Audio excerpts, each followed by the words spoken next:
গল্পের শুরুতে আমরা রেমি আর তার মা বাবাকে দেখি, যারা মার্স অর্থাৎ মঙ্গল গ্রহের একটা ছোট্ট শ্যাটল বসতিতে থাকে। আসলে এখন পৃথিবী আর বাসযোগ্য নেই, আর ওখানে খুব কম মানুষ বেঁচে আছে। আর যারা বেঁচে আছে তাদের অন্য গ্রহে পাঠানো হচ্ছে। রেমির মা বাবাকেও একটা মহাকাশযানের মাধ্যমে অন্য গ্রহের দিকে পাঠানো হয়েছিল, কিন্তু পথে তাদের ট্রান্সপোর্ট সিস্টেমের সমস্যা হয়, তাই বাধ্য হয়ে তাদের এই ফাঁকা মঙ্গল গ্রহে নামতে হয়। তারপর থেকেই ওরা এই ছোট্ট জায়গায় থাকছে, যেখানে চারপাশে শুধু ধুলো আর পাথর ছাড়া কিছুই নেই। এখানে বেঁচে থাকা খুবই কঠিন, আর তাদের এটাও জানা নেই যে এই গ্রহে তাদের ছাড়া আর কোনো মানুষ আছে কিনা। ওরা একটা আউটপোস্টে থাকে যাতে বাইরে বিষাক্ত বাতাসের হাত থেকে নিজেদের বাঁচাতে পারে। তাদের একটা গ্রিন হাউস আছে যেখানে ওরা সবজি ফলায়, আর একটা পোল্ট্রি ফার্ম আছে যেখানে কিছু পশু পাখি থাকে। এই সামান্য জিনিস দিয়েই ওরা তিনজন জীবন চালাচ্ছে। রেমিকে তার মা বাবাই পড়ায়। একদিন রেমি তার বাবাকে জিজ্ঞেস করে, পৃথিবীর মতো আর কোনো জায়গা আছে? তার বাবা হাসতে হাসতে বলে, পৃথিবী এখন শুধু বইয়ের পাতায় আছে, এখন আমাদের ঘর এখানেই। সে আরো বলে, সময়ের সাথে এখানে আরো মানুষ এসে বাস করবে। কিন্তু রেমির মনের ভেতর মঙ্গল গ্রহটাকে ভালো করে জানার একটা কৌতূহল ছিল। যদিও তার মা বাবা তাকে বাড়ির বাইরে বেশি দূর যেতে দিত না, তাই সে বাড়ির আশপাশেই একা একা খেলা করত। একদিন রেমি তার মা বাবার কথা শুনে ফেলে। তার বাবা সন্দেহ করে যে হয়তো আশপাশে কেউ আছে। পরের দিন সকালে রেমি উঠে দেখে কিচেনের জানালায় বড় বড় অক্ষরে লেখা লিভ। এটা দেখে রেমি খুব ভয় পায়, আর তাড়াতাড়ি গিয়ে তার মা বাবাকে জানায়। তার বাবা রাইফেল নিয়ে চারপাশে খুঁজতে বের হয় কে এটা লিখেছে তা দেখার জন্য। রেমির মাও খুব ভয় পেয়ে যায় আর মেয়েকে নিয়ে লুকিয়ে পড়ে। তখনই রেমির বাবা কিছুটা দূরে তিনজন মানুষকে দেখতে পায়, যারা ওদের কাছ থেকে লুকাচ্ছিল। ওদের দেখে রেমির বাবা চিৎকার করে বলে, যদি সাহস থাকে তো সামনে আসো। কিন্তু কেউ সামনে আসে না, তাই রেমির মা বাবা বাড়ির ভেতর থেকেই নজরদারি করতে থাকে। রেমির মনে হয় লোকগুলো চলে গেছে, তাই সে কাউকে না বলে ফার থাকা শূকরগুলোর খবর নিতে যায় যে তারা ঠিক আছে কি না। কিন্তু যখন তার মা দেখে রেমি বাড়িতে নেই, তখন সে দৌড়ে বাইরে আসে আর রেমিকে ডাকতে থাকে। মায়ের আওয়াজ শুনে রেমি বাড়ির দিকে ছুটতে থাকে। ঠিক তখনই দুটো লোক, যারা অক্সিজেন মাস্ক পরেছিল, বাইরে বেরিয়ে আসে আর রেমিকে ধরার জন্য দৌড়ায়। রেমির বাবা রাইফেল হাতে বেরিয়ে আসে আর তাদের মধ্যে একজনকে গুলি করে, যার ফলে লোকটি মাটিতে পড়ে গিয়ে মারা যায়। আর একজন রেমিকে প্রায় ধরে ফেলছিল, কিন্তু ঠিক তখন রেমির মা ঝাঁপিয়ে পড়ে তাকে মাটিতে ফেলে দেয় আর ছুরি দিয়ে আঘাত করে তার প্রাণ নিয়ে নেয়। এরপর রেমির মা তাড়াতাড়ি মেয়েকে নিয়ে বাড়ির ভেতরে চলে যায়। এদিকে রেমির বাবার ওপর পাহাড়ের ওপর থেকে তৃতীয় লোকটা গুলি চালানোর চেষ্টা করে, কিন্তু রেমির বাবা পাল্টা গুলি করে তার পায়ে মারে আর তাকে আহত করে দেয়। তবুও সেই লোক পালিয়ে যায় আর কোথাও লুকিয়ে পড়ে। রেমির বাবা তার স্ত্রী আর মেয়েকে বাড়ির ভেতর থাকতে বলে, আর নিজে সেই তৃতীয় লোকটাকে খুঁজে শেষ করতে বেরিয়ে পড়ে। কিছু সময় পর রেমির মা আর রেমি বাইরে আসে, আর তার মা মরা লোকের কাছ থেকে অস্ত্র জড়ো করে। ওরা দেখে মৃতদের মধ্যে একজন মেয়ে ছিল। তারপর ওরা আবার আউটপোস্টে ফিরে আসে, আর রেমি আর তার মা রেমির বাবার ফেরার অপেক্ষা করতে থাকে। কিন্তু বিকেল থেকে রাত হয়ে যায়, তবুও রেমির বাবা এখনো ফিরে আসে না। এতে রেমির মা খুব চিন্তিত হয়ে পড়ে। পরদিন সকাল পর্যন্ত যখন রেমির বাবা ফেরে না, তখন তার মা অস্ত্র নিয়ে রেমিকে সঙ্গে নিয়ে বাইরে গিয়ে খোঁজার সিদ্ধান্ত নেয়। কিন্তু ঠিক তখনই তাদের আউটপোস্টে সেই তৃতীয় লোকটা ঢুকে পড়ে, যার পায়ে রেমির বাবা গুলি করেছিল। আসলে সে রেমির বাবাকে মেরে ফেলেছিল। এখন সে লোকটা বন্দুক তাক করে দাঁড়িয়ে আছে, যার ফলে রেমি আর তার মা ভয়ে কেঁপে যায়। ওই লোকটার নাম জেরি। সে বলে, এই আউটপোস্ট তোমাদের না, আমি এখানে জন্মেছিলাম, আমার মা বাবাও এখানে থাক, আর তোমরা তাদের মেরে এই জায়গা দখল করেছো, তাই এখন আমি এখানেই থাকবো। জেরি বলে, আমি অনেক মাইল পথ পেরিয়ে এখানে এসেছি। এখানে জেরি রেমি আর তার মাকে বলে, তোমরা দুজন এখান থেকে চলে যেতে পারো, কিন্তু একটু থেমে আবার বলে, বাইরে থাকার মতো কোনো জায়গা নেই। তারপর জেরি বলে, যদি তোমরা আমার জন্য কোনো অসুবিধা না হও, তাহলে আমি তোমাদের এখানে থাকতে দেব। ওর কথা শুনে রেমির মা মেয়েকে নিয়ে আউটপোস্টের বাইরে বেরিয়ে যায় আর একটা জায়গায় লুকিয়ে পড়ে। রেমি তার মাকে বলে, আমাদের এখান থেকে চলে যাওয়া উচিত, কিন্তু ওর মা জানতো বাইরে আর কোনো আউটপোস্ট নেই, তাই বাধ্য হয়ে আবার আউটপোস্টে ফিরে আসে। যখন জেরি আউটপোস্টের বাইরে ছিল, তখন রেমির মা কিচেন থেকে একটা ছুরি নিয়ে লুকিয়ে থাকে, যাতে সুযোগ পেলে তার ওপর আক্রমণ করতে পারে। যখন জেরি কাছে আসে, তখন রেমির মা তার ওপর আক্রমণ করে, কিন্তু জেরি নিজেকে বাঁচিয়ে ফেলে আর তাকে ধরে ফেলে। সে রেমির মায়ের ওপর বন্দুক তাক করে বলে, আমি তোমাদের মা মেয়েকে কোনো ক্ষতি করতে চাই না, শুধু আমাকে নিজেকে প্রমাণ করার জন্য 30 দিন দাও। যদি 30 দিনের পরও আমার ওপর বিশ্বাস না হয়, তাহলে তোমরা যা বলবে আমি তাই করব, রেমির মা আস্তে করে বলে।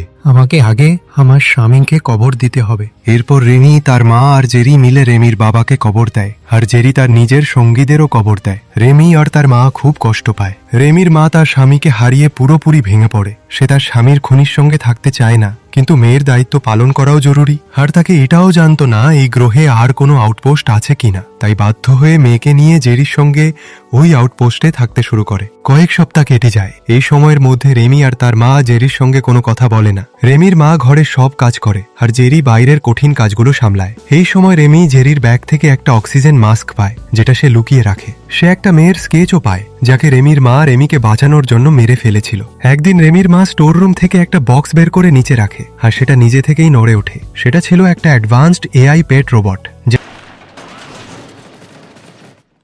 এটা মানুষের কথা বুঝতে পারে। এটা দেখে রেমি রোবটটাকে ছুতে যায়। এটা দেখে রেমির মা তাকে বাধা দেয়, কিন্তু জেরি বলে এতে কোনো বিপদ নেই। রেমির কোনো বন্ধু ছিল না, তাই এই রোবটটা তার একমাত্র বন্ধু হয়ে যায়। ওর সঙ্গে কথা বলে আর তার সাথে খেলে, আর রেমি খুব খুশি হয়। রাতে রেমির মা আউটপোস্টের বাইরে বসেছিল আর তার স্বামীকে মনে করছিল। তখন জেরি তার কাছে এসে জিজ্ঞেস করে, তুমি আমার বাবা মাকে কেন মেরেছিলে? এর উত্তরে রেমির মা বলে, আমরা সবাই আগে পৃথিবীতে থাকতাম, কিন্তু সময়ের সঙ্গে সঙ্গে জায়গাটা বসবাসের অযোগ্য হয়ে গিয়েছিল। সেখানে সবকিছু আস্তে আস্তে শেষ হয়ে যাচ্ছিল, তাই মানুষদের নতুন গ্রহ খুঁজতে পাঠানো হয়। আমরাও স্পেস ক্রাফটে করে অন্য গ্রহে যাচ্ছিলাম, কিন্তু মাঝপথে আমাদের স্পেস ক্রাফটের ট্রান্সপোর্ট সিস্টেম খারাপ হয়ে যায়, আর বাধ্য হয়ে আমাদের এই নির্জন মঙ্গল গ্রহে নেমে পড়তে হয়। রেমির মা আরও বলে, আমরা অনেকক্ষণ ঘুরে বেড়ানোর পরে আউটপোস্ট দেখি। যখন আমরা ভেতরে ঢুকি তখন তোমার মা আগেই মারা গিয়েছিল। তোমার বাবা আমাদের এখানে থাকতে দিয়েছিলেন, কিন্তু যখন জানতে পারেন যে আমি গর্ভবতী আর আমার স্বামীকে নিয়ে পৃথিবী থেকে এসেছি, তখন তিনি আমার ওপর বন্দুক তাক করেন। তখন আমি আত্মরক্ষায় তোমার বাবাকে মেরে ফেলি। তারপর থেকে আমরা এই আউটপোস্টে থাকছি। জেরি তখন রেমির মাকে বলে, আমার বাবা একজন স্পেস সায়েন্টিস্ট ছিলেন। তিনি আগেই বুঝতে পেরেছিলেন যে পৃথিবী বেশি দিন টিকবে না, তাই তিনি আগেই সব প্রস্তুতি নিয়েছিলেন। আর আমরা মঙ্গল গ্রহে চলে এসেছিলাম আর এখানে আমাদের বাড়ি বানিয়েছিলাম। শুরুতে সব ঠিক ছিল, কিন্তু আমি খুব তাড়াতাড়ি বিরক্ত হয়ে পড়ি। একদিন আমি কিছু অক্সিজেন মাস্ক আর কিছু অস্ত্র নিয়ে চুপচাপ বাড়ি ছেড়ে বেরিয়ে পড়ি, কারণ আমি পুরোপুরি নিশ্চিত ছিলাম এই নির্জন জায়গায় আমরা একা নই, কোথাও না কোথাও আরো কেউ আছেই। খোঁজ করতে করতেই আমি একটা ছোট বসতি খুঁজে পাই, যেখানে কিছু মানুষ থাকতো। আমি তাদের সঙ্গেই থাকতে শুরু করি। এইসব জানতে পারার পরে জেরি রেমির মার সঙ্গে ভালোভাবে কথা বলতে শুরু করে। আস্তে আস্তে রেমির মা আর জেরির মধ্যে একটা কাছাকাছি সম্পর্ক তৈরি হয়। আসলে যখন জেরির বসতি শেষ হয়ে গেছিল, তখন ও নিজের গার্লফ্রেন্ড আর কয়েকজন বন্ধুকে নিয়ে নিজের পুরনো বাড়ির দিকে রওনা দিয়েছিল। জেরির সব সময় বিশ্বাস ছিল মানুষের আসল উদ্দেশ্য হলো পপুলেশন বাড়ানো, আর যখন সে তার বাড়িতে কিছু অচেনা লোক দেখতে পায়, তখন তাদের মেরে সেই জায়গা দখল করার সিদ্ধান্ত নেয়। কিন্তু এই হিংসার মাসুল তাকে অনেক বড় দাম দিয়ে দিতে হয়। তার গার্লফ্রেন্ড মারা যায়, তার বন্ধুরাও একে একে শেষ হয়ে যায়। রাগ আর ঘৃণায় অন্ধ হয়ে জেরি রেমির বাবাকে মেরে ফেলে। তারপর রেমির মা সঙ্গে থাকতে শুরু করে, কারণ তখন তার প্ল্যান ছিল অন্য তার গার্লফ্রেন্ড তো মরে গিয়েছে, এখন সে রেমির মাকে মিথ্যে ভালোবাসার ফাঁদে ফেলতে শুরু করে, যাতে সে তার কাছে আসতে শুরু করে এবং তার জন্য বাচ্চা জন্ম দিতে পারে। আস্তে আস্তে রেমির মা জেরির এই ফাঁদে আটকা পড়তে থাকে, কিন্তু এইসব রেমির একদম ভালো লাগে না, কারণ তার মনে শক্তভাবে বসে গেছিল জেরি হলো তার বাবার খুনি। রেগে গিয়ে রেমি নিজের জিনিসপত্র গুছিয়ে কাউকে কিছু না বলে আউটপোস্ট থেকে বেরিয়ে পড়ে। তার পেছনে রোবটও আসে, কিন্তু রেমি তাকে ফিরে যেতে বলে। রেমির কোনো ধারণা ছিল না সামনে কোথায় যাবে, কিন্তু তবুও সে হাঁটতে থাকে।